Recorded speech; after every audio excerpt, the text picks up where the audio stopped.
이번에는 명절 증후군, 시댁과의 갈등, 고리 끊어내기에 대해서 이야기해 보겠습니다.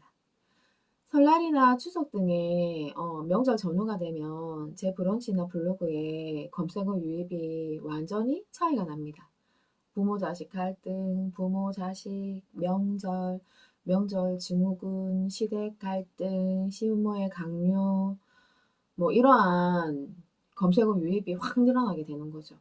이것만 봐도 우리 사회에 우리가 정말 드러내놓고는 말을 못하지만 속으로 끙끙 앓고 속앓이를 하면서 마지못해서 여기저기에 막 검색이라도 해서 내가 이 답답한 마음을 풀고 싶어 하는 욕구가 굉장히 많다는 걸 보여주는 거죠. 그래서 참 많은 부분 안타까움을 느낍니다. 음. 상담을 하다 보면 기혼 여성들이 가지고 있는 특징이 있습니다. 그죠? 특히나 유교적인 사상에서 자란 우리나라의 기혼 여성들의 특징은 뭔가 불만이 있어도 내 친정부모, 친정가족들한테 불만이 있건 시댁부모, 시댁 가족들한테 불만이 있건 절대 드러내서 표현하면 안 된다고 우리가 배우고 살았습니다. 그러다 보니까 그거를 참으려니까 너무 답답하고 또 속에서 막 뜨거운 불이 막 올라오죠. 그거를 화병이라고 하는 거잖아요. 그래서 이렇게 많은 감정을 참고 참고 점점 양이 많아지고 그 시간이 길어지면 제가 늘 얘기하듯이 신체 증상을 동반하게 되죠. 그래서 밤에 잠이 안 오고 뭔가 무기력하게 기운이 없고 또 밥을 먹어도 소화가 안 되고 계속 뭐가 체한다든지 아니면 마음 한쪽이 퍽 뚫린 것처럼 항상 뭔가 추워요. 뭔지 모르게 쌀쌀하고 추운 감정을 많이 느끼고 그게 또 외로움하고도 연결이 되겠죠. 그것도 아니면 이제 사건 사고를 많이 당한다든지 아니면 이런저런 만성 질병들이 이제 나타나게 되는 거죠. 자, 그렇다면 진짜 우리가 들여다봐야 할 것은 나는 도대체 왜 이런 갈등 상황 속에 나 자신을 방치해 놓고 있는가입니다. 음. 아무리 유교 사상이 강한 우리나라에서 자란 중년들이라도 기혼 여성들이라도 다 이렇게 괴로운 상태에서 살진 않겠죠. 괴로운 사람도 있는가 하면 조금 더 가볍게 사는 사람도 있단 말이죠. 그러면 우리가 그 차이점을 열심히 찾아보고 연구한 다음에 나 자신의 삶에 잘 적절하게 대입해서 적용해서 쓸 수 있다면 내 삶이 좀 더 자유롭고 가뿐한 인생이 될 수 있는 거잖아요. 음. 그러면 우리는 도대체 어떠한 연유에서 어떠한 가정에서 어, 어떠한 그 경험들이 나를 이렇게 괴롭지만 표현하지도 못하고 참고 참으면서 계속 되풀이하면서 이렇게 1년을, 10년을, 몇십 년을 보내고 있는지를 한번 거꾸로 추적해서 생각을 해봐야 됩니다. 음. 우리 어린 시절에 이렇게 보면 보통 부모의 보호를 받고 어른의 보호를 받고 자라지만 그렇지 않는 경우도 굉장히 많습니다. 이론적으로는 어리고 힘없는 어린아이들이 부모와 주변 어른들의 보호를 받으면서 자라야 된다라고 우리가 배워서 알고 있지만 실제는 이 이론하고 다른 경우가 너무 많죠. 그리고 옛날에는 특히나 못 살고 못 배우고 그런 시절이었어요. 그러다 보니 부모여도 굉장히 힘없고 나약하거나 아니면 뭔가 어떠한 문제들로 인해서 고통 속에 빠져 지내거나 이러한 상황들이 많았다는 것이죠. 거기에서 태어나고 자라면서 조금 더 철이 들었고 조금 더 눈치가 빠르고 섬세하고 예민한 성격의 그러한 아이들은 말 안 해도 본능적으로 내 부모가 지금 어떤 상황이고 어떤 도움이 필요한지 기가 차게 알아차리게 됩니다. 그러면 자기도 아직 쓸 수 있는 에너지가 없어서 어른들의 보호와 돌봄을 받으면서 자기 에너지를 채워나가야 하지만, 그럴 겨를도 없이 있는 힘껏 자기의 모든 에너지를 다 끌어다가 나약하고 힘든 내 부모를 기쁘게 해줘야 되고 책임져야 되고, 또 이렇게 무력한 내 부모가 낳아놓은 나의 형제들을 내 부모를 대신해서 내가 챙겨야 된다는 그런 책임감을 가지게 되고, 그리고 최선을 다해서 자기가 그 부분을 책임지고 살려고 하게 됩니다. 그러면 부모들이 특히 뭐 강요하지 않았어도 자기들이 여력이 없는데 어떤가요? 자발적으로 자식 중에 한 명이 그런 식으로 뭔가 도움을 주게 되면 습관적으로 이제 처음에는 너무 그게 고마워요. 그래서 처음에는 그 부모들도 너무 고마워서, 그죠? 자기 친척들이나 뭐 자기 형제들이나 사람들을 만날 때, 아, 우리 집 넷째 자식이 마음도 넓고 이해심도 깊고 그래서 마음 씀씀이가 넓어가지고 뭐 우리한테도 뭐를 챙겨주고 지 형제들도 챙기고 막 이렇게 칭찬하기 시작합니다. 그러면 그 칭찬을 직접적이든 간접적이든 듣고 자란 그 아이는 점점 더 그 칭찬의 양만큼 무거운 책임감의 짐을 짊어지고 살게 되는 것이죠. 그러다 보면 이제 그 고마움이 점차 아주 이제 습관적으로 익숙해지고, 그리고 그게 나중에 점점 당연하게 옛날부터 네가 그렇게 해왔으니까, 그리고 이번에도 이렇게 하겠지, 당연함으로 바뀌어가고, 이번에도 그렇게 하겠지라고 기대를 했는데 어, 그렇게 내 기대에 맞춰서 하지 않으면 이제 어때요? 너 이렇게 해야 되는데 왜 안 해? 네. 이러한 끝없는 요구가 시작되겠죠. 아, 이 아이가 커서 이제 어른이 되어서 결혼을 하게 됩니다. 그러면 사람이 금방 바뀌나요? 잘 바뀌지 않겠죠. 그러면 결혼을 해서도 이 아이는 자기 남편이나 시댁 식구들에게 똑같이 내가 어렸을 때 친정을 책임져 온 책임자 역할을 했듯이 이곳에서도 새롭게 책임자 역할을 하기 시작합니다. 그래서 뭐 모든 어떠한 부분들을 다 챙기고 신경 쓰면서 싹싹하게 막 몸과 마음을 바쳐서 정성을 다해서 배려하기 시작하는 거죠. 그러면 역시나 또 되풀이 됩니다. 그 남편과 시댁 사람들도 처음에는 너무 고마워해요.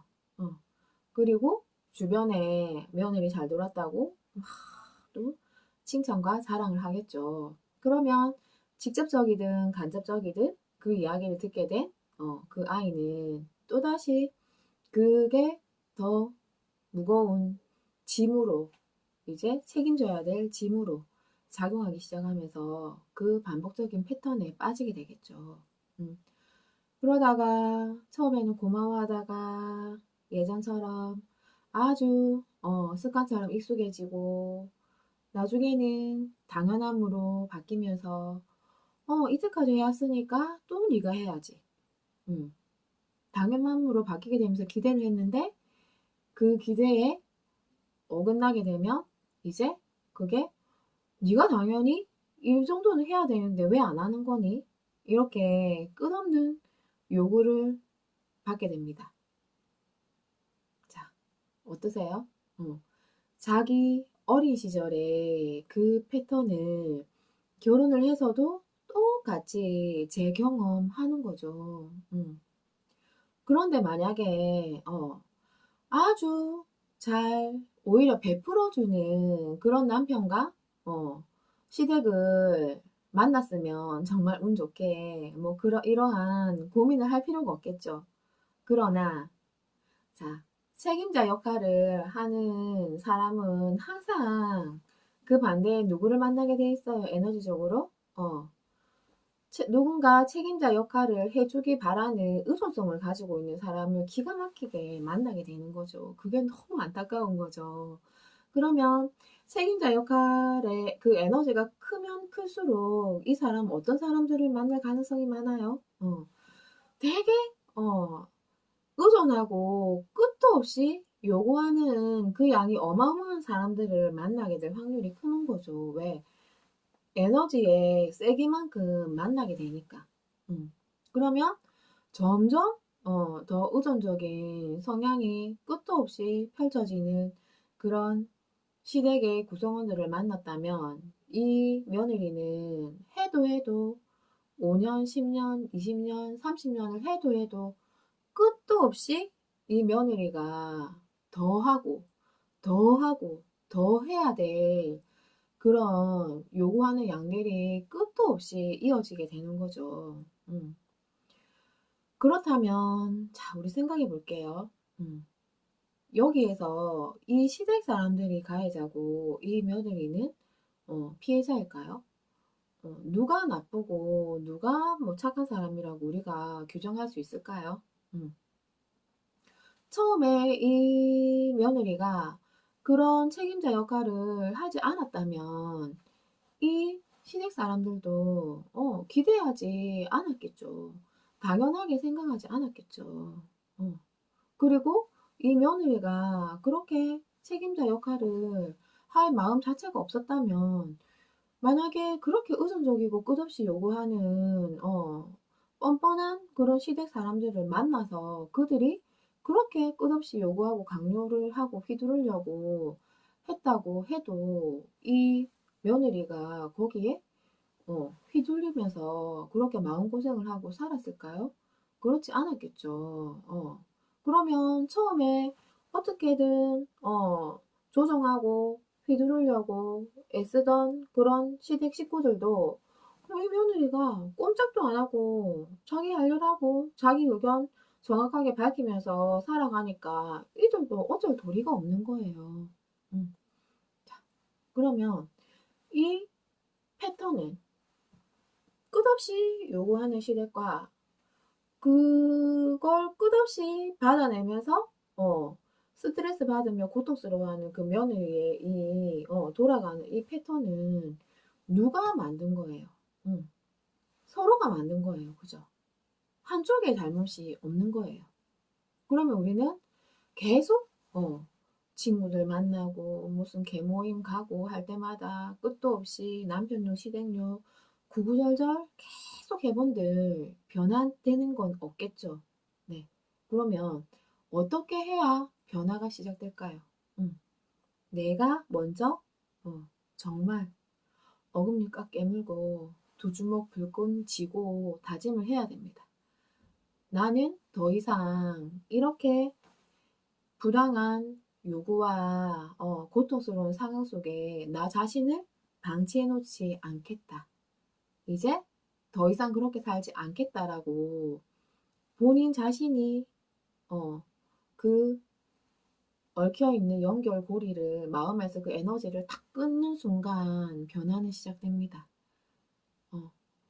어떠한 존재 자체가 자기가 중심을 찾으면서 자기 위주로 살겠다고 마음을 먹게 되면 주변에 그 무엇들이 휘두르려고 해도 절대 휘두를 수 없게 됩니다. 왜냐하면 우리 인간은 또 하나의 우주이기 때문이죠.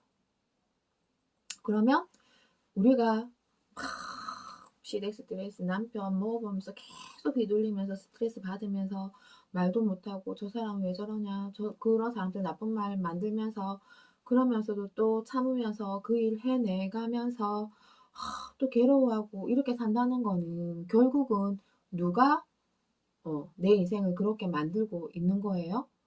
그 사람들이 내 인생을 그렇게 만드는 게 아니고 내가 내 자신을 그렇게 내 인생을 만들어가고 있는 거라는 걸 정말 깨달아야 됩니다.